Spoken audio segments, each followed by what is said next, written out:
Saudara Kementerian Kehutanan mengidentifikasi 12 subjek hukum yang terindikasi melakukan pembalakan di daerah aliran sungai di Tapanuli Utara dan juga Tapanuli Selatan. Selengkapnya kini kita akan bergabung dengan Bupati Tapanuli Selatan, Gus Irawan Pasaribu. Selamat sore Pak Bupati. Jadi dari 11 nama bos penebang pohon yang telah dibongkar, asal muasalnya sudah diketahui dari mana Pak? Begini, saya sejak kemudian kan baru ya menjabat di sini, efektif bertugas di 3 Maret setelah dilantik 20 Februari, retret di Magelang baru kembali untuk bertugas. Tetapi karena dulu pada saat menjelang pilkada, seingat saya 3 hari jelang pilkada, berarti di 24 November lalu, Tapanuli Selatan juga kemudian terjadi banjir bandang, tapi di kecamatan yang berbeda, itu di Sipangesi Unjam, Sayur Tinggi, itu banjir bandang dengan gelondongan kayu juga menelan korban jiwa 2 orang. Lalu bulan Desembernya 2024 yang lalu setelah saya terpilih, terjadi lagi banjir bandang di kecamatan tetangganya di Tanotombangan, itu menghanyutkan satu desa, ya syukurnya waktu itu tidak ada kemudian korban jiwa. Lalu setelah dilantik, setelah saya bertugas, seingat saya di bulan Maret, terjadi juga lagi banjir di banyak lokasi dan longsoran karena curah hujan di 8 kecamatan. Nah karena itu kemudian pengalaman itu bagi saya mengajarkan bahwa ada penggundulan penebangan pohon di hutan. Nah karena itu kemudian saya coba, kan kewenangan hutan ini kan tidak ada di daerah ya. Nah saya mintalah kemudian Dinas Lingkungan Hidup, tidak ada di kabupaten Dinas Kehutanan. Jadi kami punya Dinas Lingkungan Hidup, saya minta apakah ada kemudian izin yang diterbitkan untuk pemanfaatan kayu di Tapanuli Selatan. Nah ternyata ada suara-suara ada, tapi data tidak ada di kabupaten. Saya suruhlah minta ke Kementerian Kehutanan gitu ya. Lalu tapi 2 surat yang dilayangkan oleh Dinas Lingkungan Hidup Tapanuli Selatan belum direspon. Lalu kemudian surat ketiga Sekda yang tanda tangani, barulah kami dikirimin data. Itulah kemudian yang saya kira yang ada di publik hari ini ada 11 pemegang PHAT yang dulu kemudian di-approve oleh Direktorat Pengelolaan Hutan Lestari pada waktu-waktu yang dulu gitu. Jadi kami tahunya dari situ. Jadi karena inisiatif kami saja yang minta data, itu pun kemudian tidak segera dapat, baru di surat ketiga datanya ada. Lalu pada saat berjalan kemudian kami masih mendengar ada proses untuk pemberian izin lagi terkait dengan pemanfaatan kayu di hutan Tapsel, di APL di Tapsel. Nah karena kami mendengar itu, saya waktu itu bulan Agustus yang lalu menyurati Kementerian Kehutanan, Direktorat Pengelolaan Hutan Lestari untuk tidak memberikan izin. Nah lalu kemudian kami menerima surat dari provinsi sebetulnya melampirkan edaran dari Kemenhub terkait dengan penghentian izin sementara aplikasi SIPU terkait dengan PHAT. Nah atas dasar itu saya senang sebetulnya ada penghentian meskipun judulnya penghentian sementara. Dengan dasar itu saya menyurati seluruh camat, lurah dan kepala desa se-Kabupaten Tapanuli Selatan untuk tidak melayani permohonan PHAT yang nanti di ujungnya adalah masuk ke aplikasi SIPU, itu adalah izin untuk mengambil kayu di APL yang ada di Tapanuli Selatan. Tapi ternyata 3 Juli penghentian sementara, kalau ada yang beredar selama ini, saya tahunya bulan Oktober. Tapi setelah saya cari-cari suratnya, itu pun tidak ada ke pemerintah kabupaten suratnya. Suratnya saya minta dari teman-teman NGO yang punya surat itu, ternyata tanggal 9 Agustus penghentian sementara itu dibuka kembali. Jadi cuma sebulan tuh moratorium sebagaimana di media saya baca pernyataan dari Dirjen Pengelolaan Hutan Lestari, katanya sejak moratorium tidak ada diterbitkan izin. Tapi faktanya moratorium itu sudah dicabut dengan surat dari Dirjen Pengolahan Hutan Lestari pada 9 Agustus yang lalu. Jadi moratoriumnya hanya 1 bulan. Oke, Nah, itulah yang Pak. sekali lagi saya merasa kami tiap tahun terjadi banjir, tahun-tahun terakhir itu banjir bandang dengan gelondongan kayu. Nah, karena itu saya berinisiatif menyurati untuk 14 November saya surati lagi Kemenhub untuk sekali lagi di Tapsel tidak diterbitkan izin untuk mengambil kayu di APL yang berada di Tapanuli Selatan. Oke, Demikian. Pak, artinya kalau saya dengarkan penjelasan Bapak, sejak awal proses perizinan sampai dengan kemudian izinnya keluar, pemerintah daerah sama sekali tidak dilibatkan ya Pak ya? Tidak dilibatkan. Permintaan kami untuk mengetahui siapa aja sih yang dapat izin dari Direktorat Pengolahan Hutan Lestari. Surat ketiga baru kemudian kami diberi daftarnya itu. Itulah yang saya kira yang beredar sekarang 11 nama-nama itu. Oke, Itu Pak. kami tidak sama sekali libatkan. Oke, Pak, ini kan tadi Bapak sempat sampaikan bahwa banjir ini sudah terjadi berkali-kali begitu. Tapi kalau dari data yang dimiliki oleh Pemda sendiri, tadi ada 11 nama, kemudian ada pengajuan lagi. Memang ini masif sekali dibuka lahannya, kemudian yang ada kayu-kayu yang dibawa keluar dari hutan begitu, Pak? Kami nggak tahu persis, sekali lagi proses kami tidak ikut, lalu kemudian setelah pun izin terbit kami tidak dilibatkan, lalu kami minta data surat ketiga baru kemudian data itu dikasih. Itulah yang saya kira beredar hari ini 11 data itu Mbak. Dan 11-11-nya itu semuanya ada di hulu Sungai Batang Toru. Dan ekosistem Batang Toru ini sangat kaya keragaman hayatinya yang sebetulnya 2018 lalu bahkan 3 kepala daerah, saya waktu itu masih Ketua Komisi 7, ikut menandatangani komitmen bersama untuk menjaga dan konservasi ekosistem Batang Toru. Terdiri dari Bupati Tapsel waktu itu, kemudian juga Bupati Tapteng dan Bupati Tapanuli Utara. Saya waktu itu Ketua Komisi 7 ikut juga dan Ketua Komite 2 DPD RI Pak Perlindungan Purba waktu itu gitu. Karena pada waktu itu kita sadar juga bahwa kemudian ekosistem ini harus dijaga. Di samping itu ada PSN Proyek Strategis Nasional PLTA Batang Toru 510 megawatt yang pasti akan kemudian kalau ada penggundulan di hulu, pengambilan kayu di hulu itu akan bisa berdampak ke PLTA yang merupakan proyek strategis nasional. Kesadaran itu sebetulnya sudah ada 2018 yang lalu. Nah, pada waktu itu saya masih Ketua Komisi 7. Nah, setelah saya Bupati, tadi saya katakan 3 hari jelang Pilkada November lalu ada banjir bandang. Setelah saya terpilih jelang Natal, banjir bandang lagi di tempat yang berbeda. Setelah saya dilantik, saya menghadapi bencana banjir dan longsor di 8 kecamatan. Karena itu saya sangat concern bagaimana untuk kita jaga alam itu supaya kejadian banjir bandang, longsor ini tidak terulang. Itu yang membuat saya sangat concern belajar dari kejadian-kejadian di tahun-tahun sebelumnya.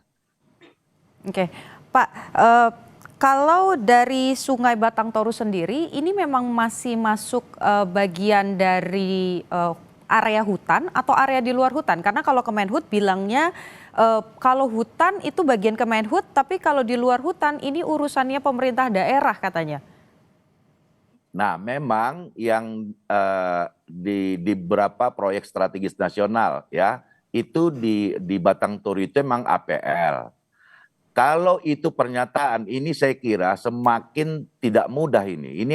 Tapi begini, ini saya kira harus ada semacam koreksi secara substansial dan struktural. Kalau dia mengatakan bahwa APL, area penggunaan lain, bukan kewenangan Kemenhub, tetapi izin untuk mengambil kayu di APL itu yang menerbitkan Kementerian Kehutanan tanpa keterlibatan Kabupaten Tapanuli Selatan. Nah, mana coba? Gitu loh. Ada 11 tuh yang menerbitkan bukan Tapsel. Itu yang menerbitkan, yang 11 itu semuanya adalah di APL yang kata orang kehutanan bukan kewenangan mereka. Oke. Baik, jadi 11 orangnya siapa, tapi ditahan dulu Pak, karena nanti kita akan kembali usai jeda untuk membongkar siapa nama 11 orang tersebut.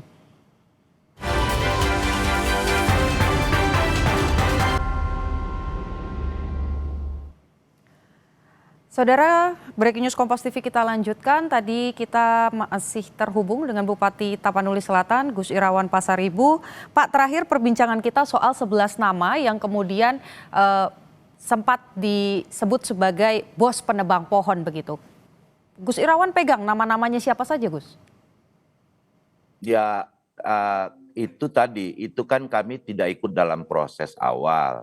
Bahkan sampai akhir final pun enggak.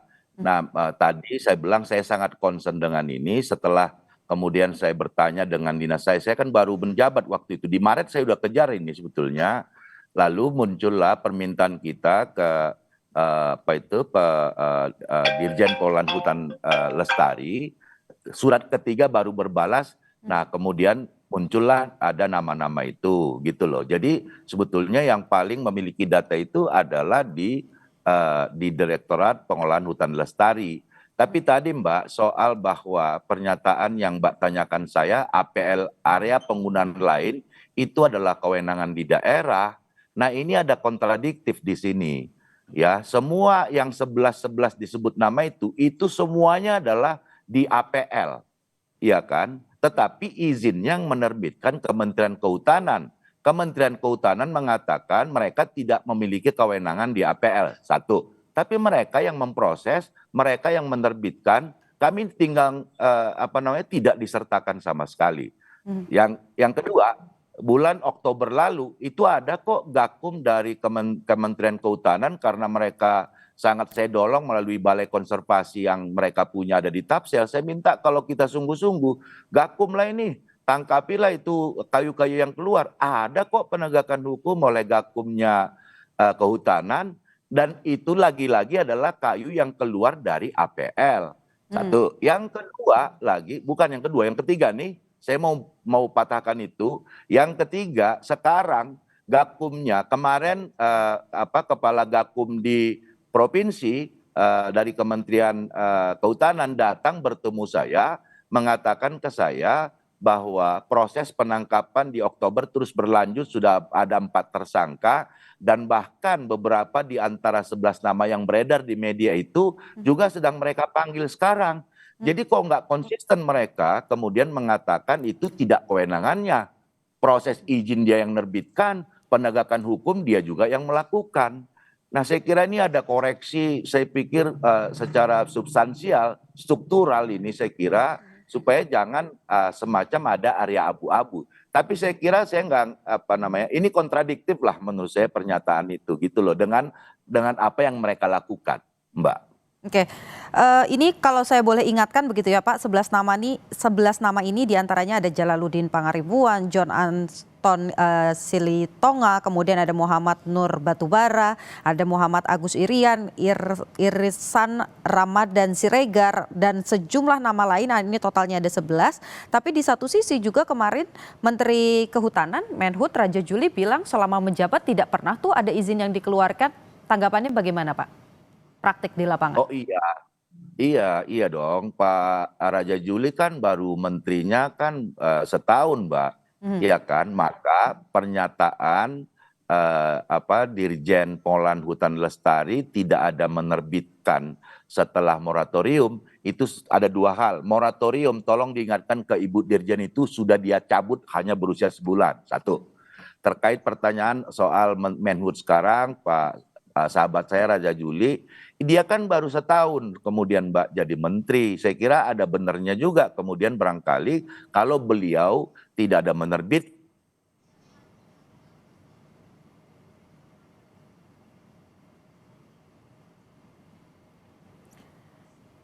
Saudara, nampaknya kita mengalami gangguan sambungan telepon. Beliau baru setahun, mungkin memang benar juga tidak ada yang keluar dari setahun. Tapi kan dampak yang sekarang kita rasakan ini kan bukan penebangan bulan lalu, 2 bulan lalu atau tahun lalu. Pertanyaan saya sebetulnya sudah berapa lama ada penerbitan penebangan kayu di Tapsel? Itu saya kira ke Dirjen Pengelolaan Hutan Lestari itu yang bisa menjawab. Tadi yang nama-nama itu yang bisa menjawab itu juga adalah kemudian Dirjen Pengelolaan Hutan Lestari. Lalu informasi ke saya beberapa katanya nama yang beredar di media dipanggil oleh Gakum, yang bisa menjawab itu secara detail adalah Gakum juga, gitu loh. Pak, ini di satu Jadi sisi juga hari ini Pak, dari Bareskrim ini kan juga sudah mengambil setidaknya ada 11 jenis pohon untuk kemudian dibawa ke lab. Jadi proses penegakan hukum begitu yang sekarang berlangsung di kawasan Aceh, salah satunya juga melibatkan Bareskrim. Tanggapannya bagaimana Pak?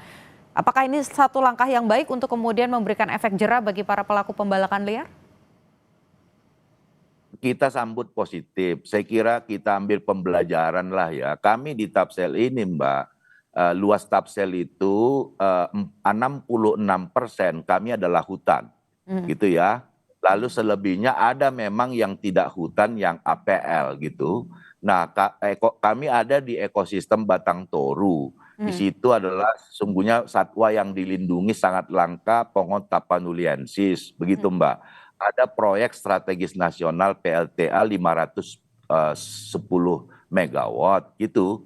Jadi saya kira dan pengalaman kami tahun ke tahun itu adalah selalu dilanda banjir, banjir bandang dan tanah longsor. Nah karena itu ini menjadi sebuah pembelajaran bagi kita. Saya kira butuh satu koreksi total secara struktural tadi supaya jangan kemudian ada semacam gray area. Tapi ini nggak gray area, itu alasan aja sih menurut saya. Mereka bertanggung jawab, orang kalau itu tidak, nggak mungkin mereka berani proses lah. Ya kan, orang izinnya mereka, kami sama sekali lagi tidak dilibatkan. Tapi kami apresiasi, saya kira komitmen dari Menteri dan Wamennya, apalagi ini sahabat saya Wamenhut yang Pak Romat itu, saya yakin betul lah mereka berkomitmen. Tapi di jajaran ke bawah kan harus kemudian bisa linear dengan kebijakan pimpinan di atas. Dan juga dari Bareskrim misalnya kita tentu menyambut baik semua itu dan mudah-mudahan tidak berhenti lalu supaya ada kemudian efek jera. Dan sekali lagi saya mengimbau kita semua untuk mengambil pembelajaran dari kejadian ini. Oke, Pak, singkat saja, artinya kalau dari pemerintah daerah sendiri keinginannya apa? Kemenhub dan juga DPR harus turun ke lapangan untuk mengecek lokasi sambil juga proses hukum oleh Bareskrim berjalan di Tapanuli. Bagus juga ya, karena ini kan daripada semacam bantah-bantahan, saya usul nih, saya kira bikin panja dah di Komisi 4, datang, lihat ke lapangan, karena saya di surat saya 14 November, saya udah melaporkan di situ, temuan kami, dugaan kami, temuan kami di lapangan, izinnya di lokasi A, tapi kayu yang diambil di lokasi B. Dia betul punya izin, tapi kayu yang diambil bukan di area yang dia diberi izin oleh Direktorat Pengelolaan Hutan Lestari. Baik. Saya kira daripada kemudian ini berlarut-larut, penyelesaiannya dia bentuk. Saya sarankan nanti mungkin teman-teman saya di Komisi 4, saya menyarankan bentuk panja saja. Baik. Datang lihat ke lapangan sekaligus tadi untuk meluruskan soal kewenangan yang tadi tapi bagi saya sih kontradiktif, kehutanan mengatakan tak berwenang ada di pemerintah daerah tapi semua yang dia urus. Siap. Baik, saya tangkap maksudnya ada beberapa catatan kalau bisa penegakan hukum ini harus terus ditegaskan di sana supaya tidak ada lagi pembalakan liar. Terima kasih Gus Irawan, Bupati Tapanuli Selatan sudah berbagi dengan Kompas TV. Terima kasih Mbak. Saudara, breaking news Kompas TV selesai. Maksud kami saudara, breaking news Kompas TV akan kembali usai jeda.